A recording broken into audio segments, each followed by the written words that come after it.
There's this game I've been playing for years. It's got some of the best storytelling in any game I've ever touched. And the music is so good that I sometimes listen to it on the way to work. I've literally lost many weekends to it. But if someone asks me, hey, should I play it? I genuinely hesitate. Not because it's bad, but because A Realm Reborn exists. Let me explain. Final Fantasy XIV is my favorite game of all time, and I don't say that lightly. I've played a lot of games, but there's something about 14 that just stuck with me in a way nothing else has. It's an MMO, which already puts it in a weird category. MMOs are a commitment. You don't just play an MMO, you live it. You grind for cute outfits, you fight hard bosses for cool weapons, you buy a house because you can't afford one in real life. And after enough time, you even start recognizing the regulars, the ones just standing around like they've got nowhere else to be. And honestly, I love it. But 14 is different from other MMOs in ways that matter. The story actually goes somewhere. The characters feel real and many fall in love with them. The world has weight to it, and the community is genuinely one of the best I've ever been a part of. Here's the thing about Final Fantasy as a franchise. It's always been known for its storytelling. FF7 is considered by many to be the greatest game ever made. The characters, Heya. the world, So, what did you want to talk about? the emotional gut punches. It set the bar for RPGs. Now imagine taking that tradition, that legacy of storytelling, and building an entire online world around it. One you experience with millions of other people in real time. That's Final Fantasy XIV. But here's the thing, getting to that game, it's a journey, and not in the fun, adventure montage kind of way. It's more like the, it's a long drive and we're not stopping at Taco Bell kind of way. To understand why getting into FF14 is so complicated, you have to understand where it came from. 14's original launch was in 2010, and to put it nicely, it was a disaster. Like, genuinely one of the most infamous launches in MMO history. The game was broken, confusing, and the community was not happy. Square Enix was not happy. Nobody was happy. So they did something pretty remarkable. They brought in a new producer and director, Naoki Yoshida, who most people just call Yoshi P, and essentially said, fix it. And he did it in the best way possible. He fixed it by blowing it up. They literally ended the game with a dragon god that was locked away in a red moon for thousands of years. And the moment that he got out, well, look for yourself.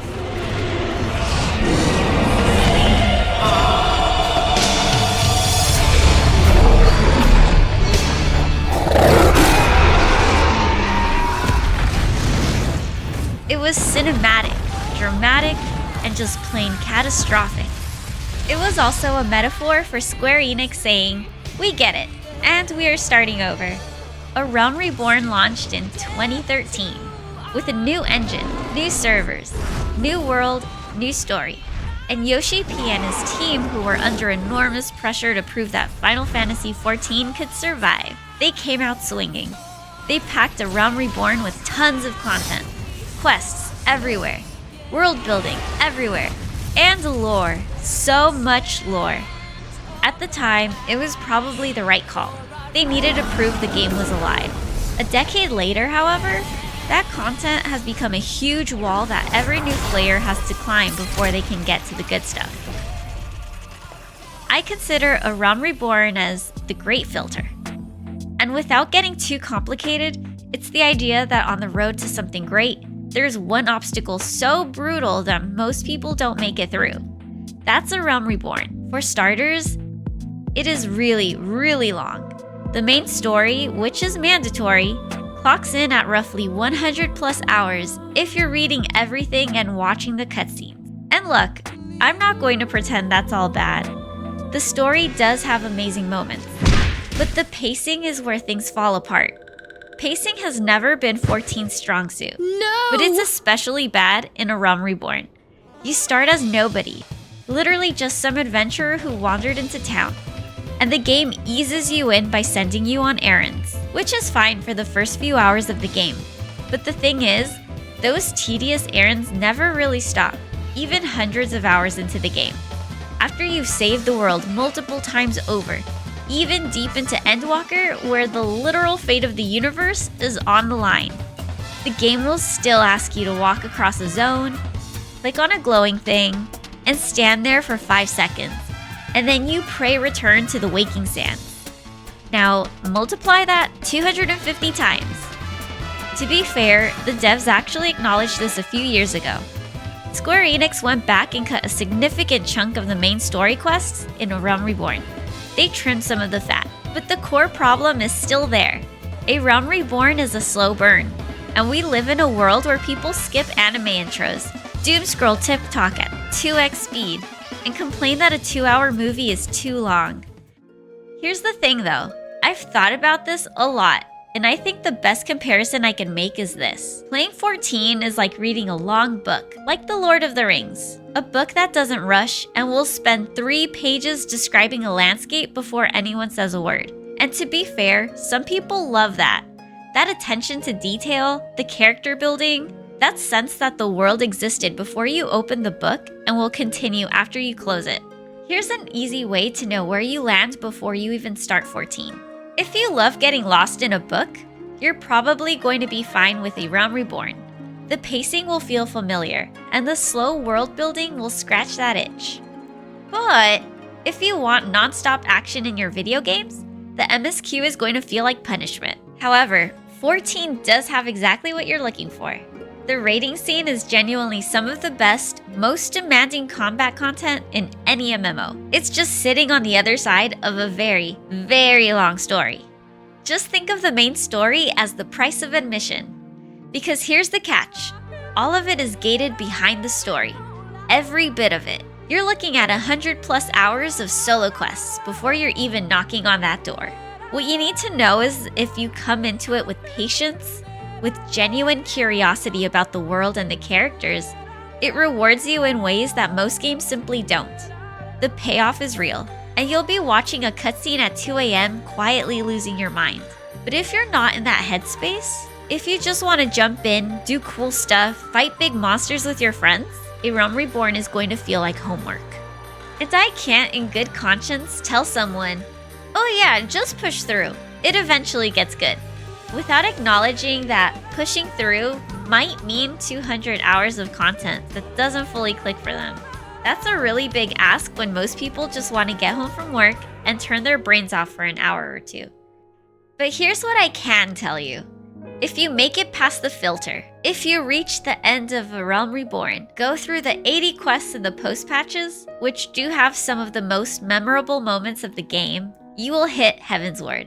And something changes when you do. Heaven's Word is where the game finally clicks for most people. The story goes to a darker, more complex place. The characters you've spent hundreds of hours with start to feel like real people. And the music? If the music doesn't do something to you during Heaven's Word, I hate to be the one to tell you, but you probably don't have a soul. Heaven's Word is the moment where 14 stopped being a game people played and started being a game people remembered. And everything after that, especially Shadowbringers and Endwalker, just keeps building on that foundation. Shadowbringers in particular hit the community like a truck. People were not okay, myself included. The point is, the game that exists on the other side of A Realm Reborn is genuinely one of the greatest experiences in gaming. You just have to be patient to get there. So when a friend says, hey, should I play 14? I tell them the truth. I tell them it's the best game I've ever played. I tell them the story is worth it. I tell them the community is unlike anything else in gaming. I tell them the free trial is genuinely generous. You can play through all of A Realm Reborn, Heaven's Word, and Stormblood for free. No subscription needed, which is kind of insane. That's 3 games and about 500+ hours of content. And then I tell them, the beginning is slow, like really slow. And you either make peace with that and let the game take its time, or you don't. And that's okay. Not every game is for everyone. Not every book is for everyone. There is no shame in starting the game and putting it down. But if you do pick it up and manage to stick with it, you will become a walking billboard for the game, showing off your cat girl to anyone who will listen. And I even hate to say how much time I've spent on this motherfucker, but Even knowing everything I just told you, the grind, the errands, the 100 hours before it gets good, I would do it all again. Every single quest, every glowing rock, every trip to the waking sands. And that's the thing about Final Fantasy XIV. It's worth it. Anyway, if you already play the game, you know exactly what I'm talking about. Drop a comment. Tell me, when did the game finally click for you? Just don't spoil anything for the newcomers. And if you're on the fence about starting, the free trial is right there. Just promise me you'll take your time and give yourself breaks. Thanks for watching.